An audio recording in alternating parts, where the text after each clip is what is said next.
Je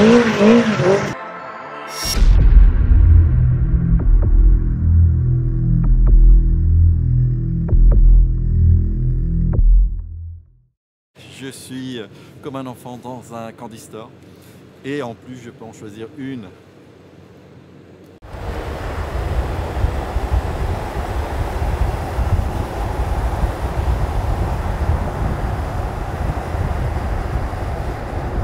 Je suis à la recherche de ma nouvelle voiture de tous les jours.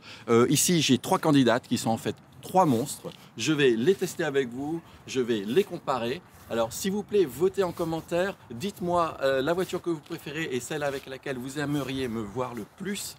Je vais regarder avec beaucoup d'attention vos commentaires parce que cette voiture, ce sera la mienne bien sûr, mais ce sera aussi la vôtre.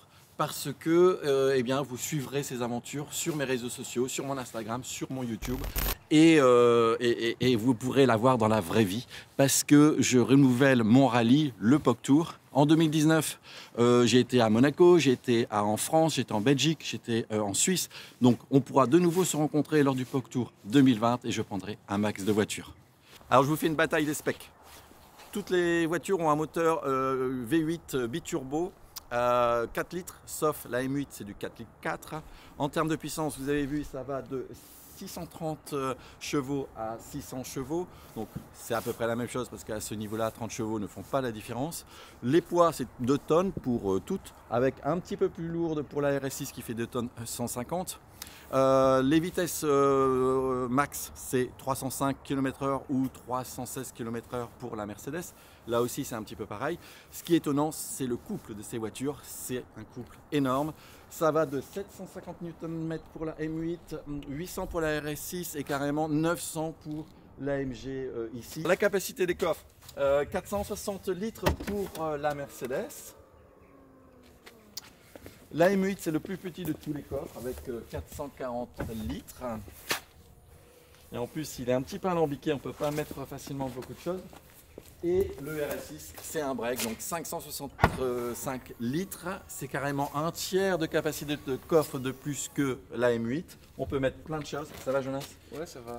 Tant mieux parce que moi, je vais aussi utiliser cette voiture comme média car. Je vais transporter tout plein de bardas vidéo. Donc j'ai quand même, c'est un point important et bien sûr c'est le gros avantage pour le RS6. Donc sans conteste, une grande coupe de la victoire pour le RS6 sur cet aspect-là. Toute première de Belgique qui arrive en concession. Celle-là, elle m'est réservée, donc si je la veux, je l'achète et puis je l'ai tout de suite toujours en main. Bon, maintenant on va parler choses sérieuses avec Simon. 179 000, toute option. 179 560 €, 78. Ah, ok. Ce serait quoi ton meilleur prix pour que je dise oui maintenant? Qu'est-ce qui te fait dire oui maintenant? Ah bah écoute, 150. Si tu dis oui tout de suite, 160. 150, j'aurais dit oui tout de suite. Non. Ce sera pas possible.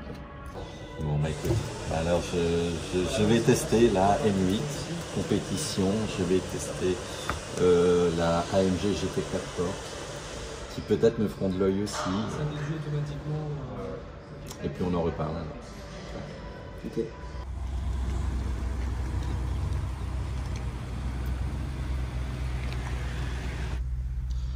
Bon bah je vais faire avec. Ciao. Salut Pog. Tu m'appelles hein? Peut-être. Dernière caractéristique, il existe un drift mode pour ces deux voitures et pas sur le RS6. Ça, c'est une très bonne idée. Ça permet de passer de 4 roues motrices à propulsion, donc 2 roues motrices, alors que les 3 voitures sont à la base en 4 roues motrices. Donc clairement, 2 coupes de la victoire pour la M8 et pour la GT63S. Un point auquel je suis particulièrement sensible, le design extérieur. Pour commencer avec la Mercedes, pour moi l'avant c'est sa meilleure partie. Pour autant, elle est assez lisse, elle est aussi assez conventionnelle. C'est une voiture pour les personnes qui veulent beaucoup de puissance sans trop se faire remarquer. Moi, j'aime bien me faire remarquer, on ne se refait pas. Donc, c'est pas tout à fait ma tasse de thé. Mention pour le spoiler arrière rétractable. Alors, le maître mot de la RS6, c'est agressivité. Et pour vraiment apprécier le design du nouvel RS6, le mieux, c'est de la comparer à l'ancienne.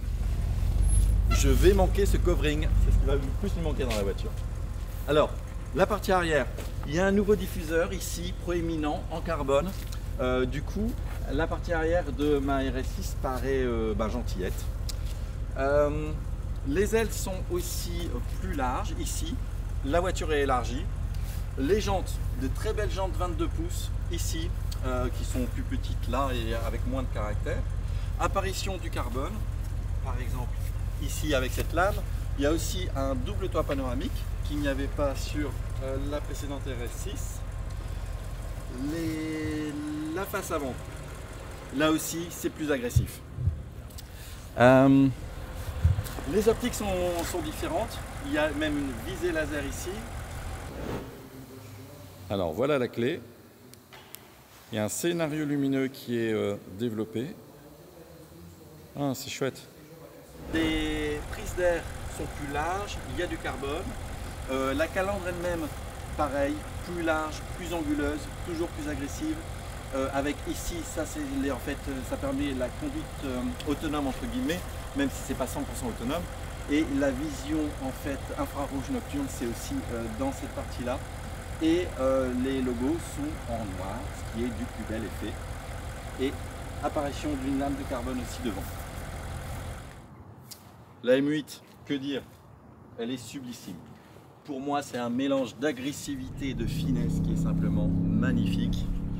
Avec un toit tout en carbone, avec un béquet ici qui est aussi en carbone, même si ça ne se voit pas beaucoup sur cette couleur, c'est pas la plus belle des couleurs.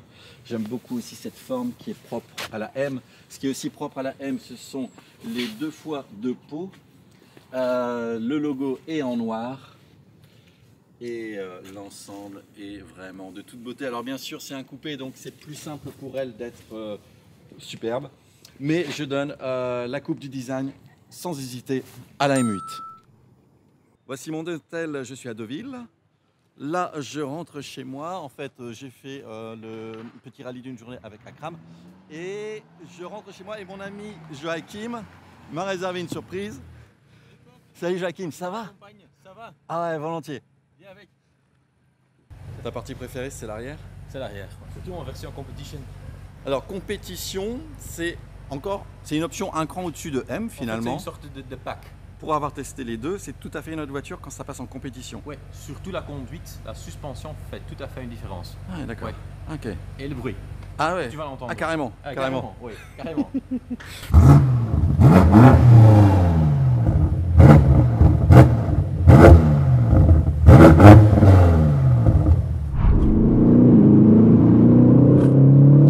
À l'aéroport comme ça. Dis Joachim, j'ai vraiment pas envie de prendre l'avion finalement. Tu pourrais pas me ramener jusque chez moi? Je sais que c'est 400 km, mais avec la M8. Oui, et on peut partager le volant si tu veux. Aussi? Oui, aussi. Non, alors on va laisser tomber l'avion si ça te dérange pas. Non, ça me dérange pas. Ok, on décolle? Allez, vas-y, décolle. Ouais. Ciao.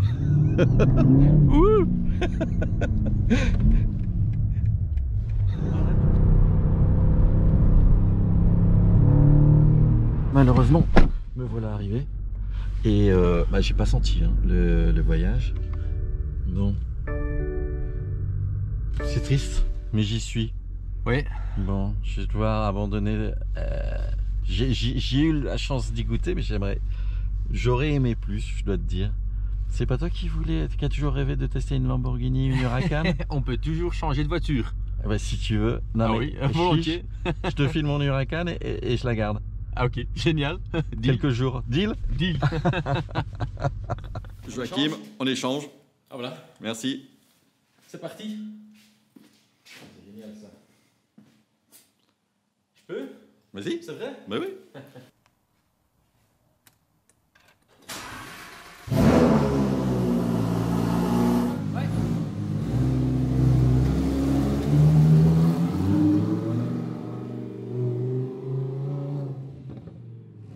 Tu es mienne. La comparaison des intérieurs. Je suis dans la Mercedes là. Alors pour moi c'est du chic gangster cet intérieur. Avec ce rouge aussi qui saute aux yeux, qui est limite mauvais goût mais je trouve ça cool. C'est un vrai paquebot. Il y a même une vague ici. C'est la voiture dans laquelle il y a le plus de place à l'avant. C'est véritablement un salon roulant. Il y a aussi des éléments de luxe un petit peu surannés, par exemple ici. J'apprécie beaucoup ce mélange et cette idée comme ça d'avoir autant de confort et autant de puissance. C'est trippant. C'est trippant.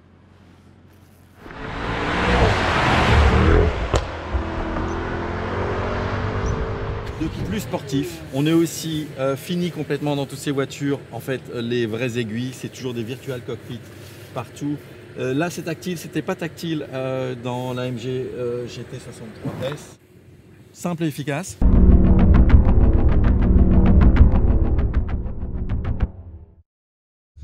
Alors là, tu as choisi un certain nombre de réglages qu'on voit sur l'écran. Donc ça représente quoi? En fait, l'accélérateur, la réactivité du pédale, quoi. D'accord. La suspension, le volant ou le conduite et les freins. Ok, même les freins, tu peux les régler. Oui. Et en fait, tu peux tout faire ça de manière individuelle ou tu peux préconfigurer. Donc en fait, tu as deux boutons, M1 et M2. Et quand tu pousses deux fois, voilà. Ah oui. C'est activé. Ok. Et toi, tu as choisi quoi alors en M1? M1, c'est le confortable, quoi. Confortable, d'accord. Ouais. Et ensuite, M2, là, c'est pour t'amuser. Deux fois? Ouais, c'est pour t'amuser. Ok, d'accord. Tout est en mode sport. Alors, les freins, ça c'est complètement neuf. C'est la première fois que sur BMW, tu as possibilité de varier le ressenti frein. Ouais, c'est vrai. Et c'est la seule voiture qui fait ça pour l'instant. Ouais, La d'accord. seule BMW. Donc, et en plus, tu peux aussi changer la réactivité de la boîte de vitesse. D'accord. Donc ou bien tu le mets en mode automatique, Oui. ou bien en mode manuel, et tu peux encore changer la vitesse avec laquelle la voiture change de vitesse. Ah, d'accord. De nouveau, ou bien plus confortable, ou bien un peu plus brutal, ouais, avec la Daku. Et le freinage, donc c'est soit un freinage dur, direct, sportif, direct, plus ouais, direct quoi. Ouais. Soit classique. Ouais. Incroyable, je touche à rien du tout. Incroyable. Je ne fais rien. J'effleure le volant, je relâche. Attention, ça passe, ça passe. Attention, ça tourne, ça tourne.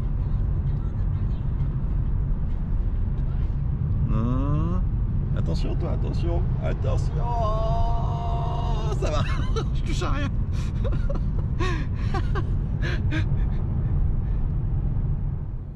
Oh, c'est pas vrai.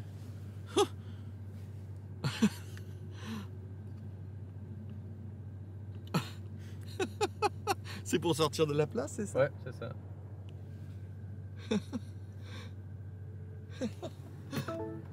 On va essayer, ouais. Génial.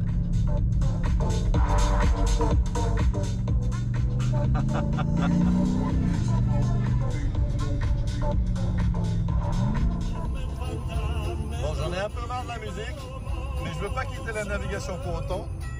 Eh bien, en fait, ici, je peux régler la station et elle est projetée. Voilà, on choisit la station là. Voilà, elle est aussi très bien faite la projection, très détaillée. Coupe de la victoire sur les technologies internes. D'ailleurs, coupe de la victoire clairement en performance réelle, c'est la BMW qui explose les deux autres. Ça va. Ah bah autonomie, il y a plus de kilomètres. Oui 0 km là. 0 km. D'accord, ok. Heureusement, c'est là que ça se passe. Ouh. Eh oui, elles ont beaucoup consommé.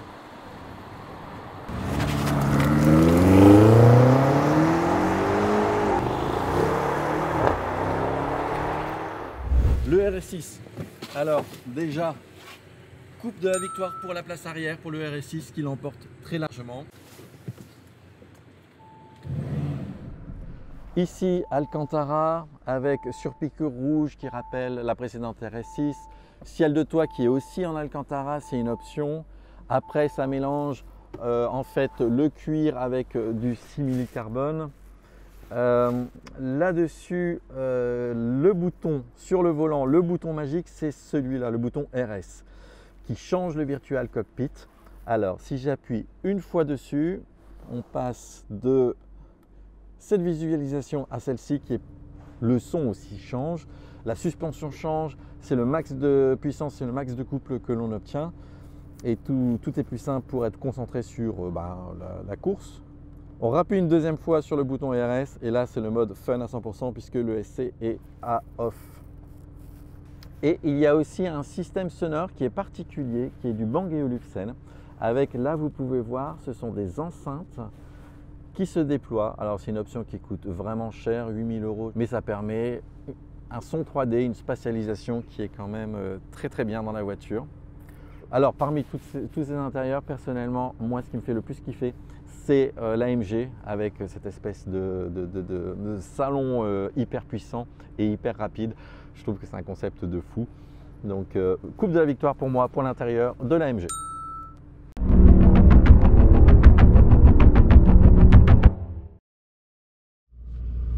Alors le launch control, il faut être en mode sport plus ou bien le race. On écrase le frein, on écrase l'accélérateur et après on peut tout relâcher. On peut relâcher le frein d'un coup. Donc voilà, ça signifie que le mode est enclenché, prêt à partir.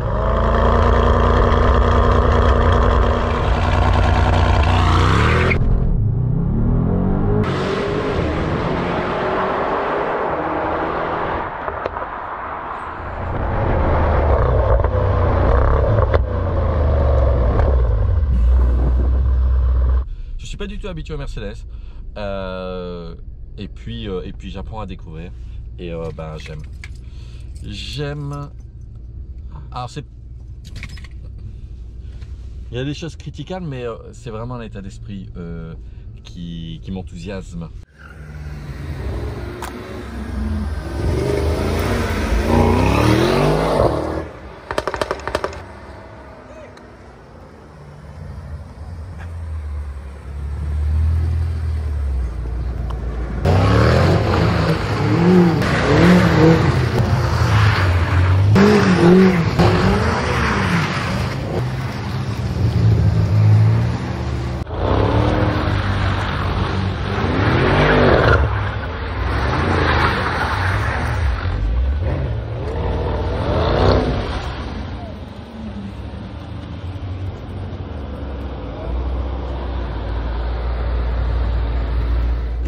Bon, c'est pas encore ça pour les donuts, hein.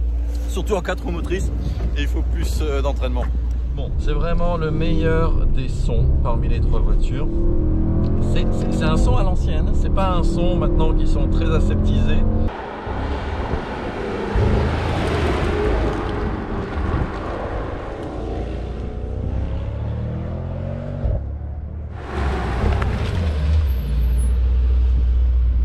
Elle se défend étonnamment bien étant donné son poids, pas de problème de balance. J'étais en race et c'est pas son terrain de jeu, mais ça va. Bon, c'est une sacrée voiture, hein, indéniablement. Alors le soir est tombé et les lumières se sont allumées toutes seules. Et il doit être aussi possible de personnaliser, de changer les couleurs. Ah ouais, d'accord, ok. Ouais, ça fait vraiment boîte de nuit. Ça fait aussi drug dealer. Hein. Oui. Mais c'est une voiture de drug dealer, ouais, c'est ça. J'aime bien son style. Cette RS6 full option, j'ai le devis. C'est un devis qui fait 11 pages de description d'options. J'ai jamais vu ça. Ce qui est un très bon point pour la RS6 puisque les options, c'est l'innovation. Mais on arrive à un prix de 179 000 €. Full option, celle-là, elle fait 193 000 € et celle-là fait 200 000 €. Voilà, donc, mais quoi qu'il en soit, la RS6 a clairement mérité sa coupe de la victoire.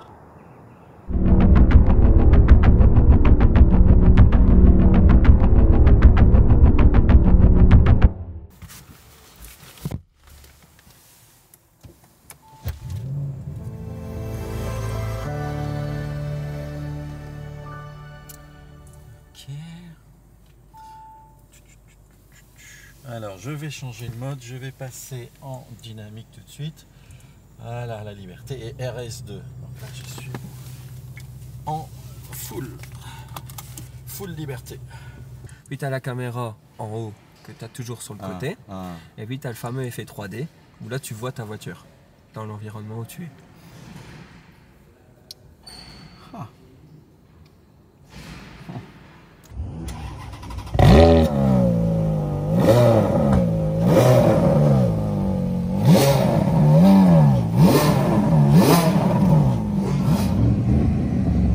La nouvelle RS6, on voit que c'est moins fort, ça cause des normes. Faut changer, c'est pauvre, faut passer chez ABT. Go Jonas! Voilà, ça c'est mieux. Oui. Bah la M8, ça ne pétarade pas.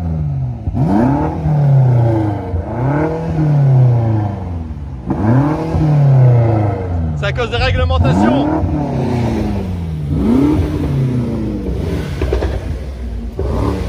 Ah mais c'est pas mal.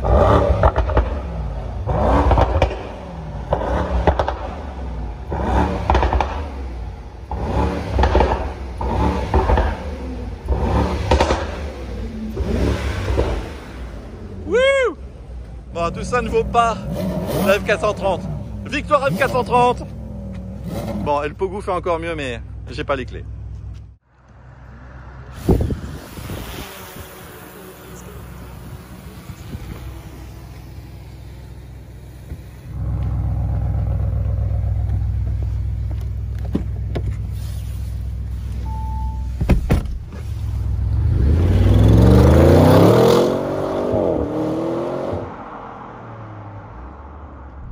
Peut-être la future RS Pog.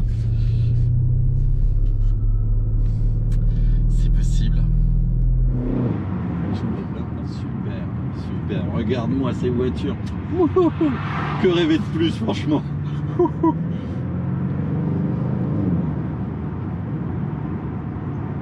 T'es pas un client comme les autres, hein, Pog? J'y crois pas.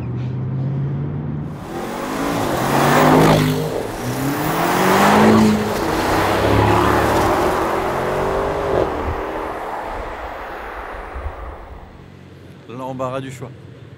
Que des bêtes. Que des voitures absolument prodigieuses.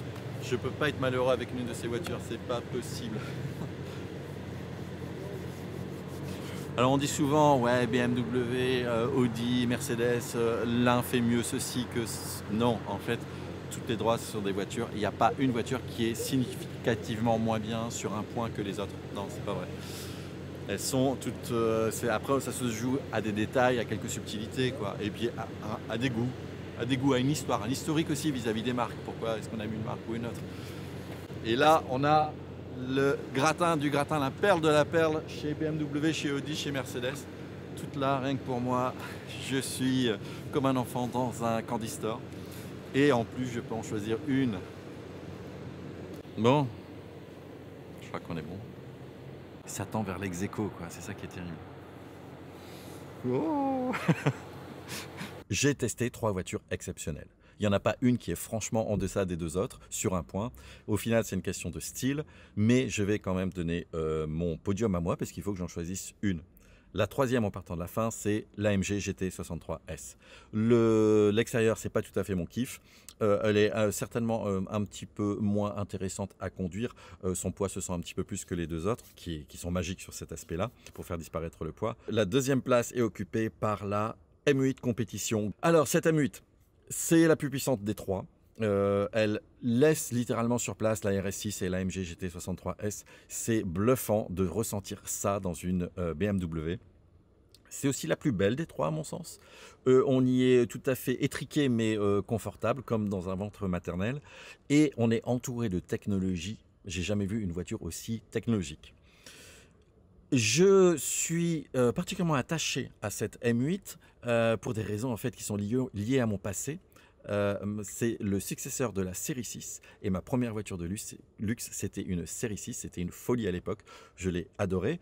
La M8 c'est la même chose mais en plus racé, en plus sculpté, en plus puissant, en plus confortable, en plus technologique, en plus tout en fait. Et il y a aussi autre chose qui émotionnellement me lie à cette M8, c'est que lorsque j'étais enfant, j'avais des grands yeux écarquillés chaque fois que j'avais la chance de voir passer devant moi une série 8, mais celle d'il y a 30 ans, c'était un mix entre Ferrari et BMW. Et je pense qu'aujourd'hui encore, c'est toujours ce mélange qui se ressent dans la M8. Mais j'ai déjà beaucoup de voitures de sport, justement.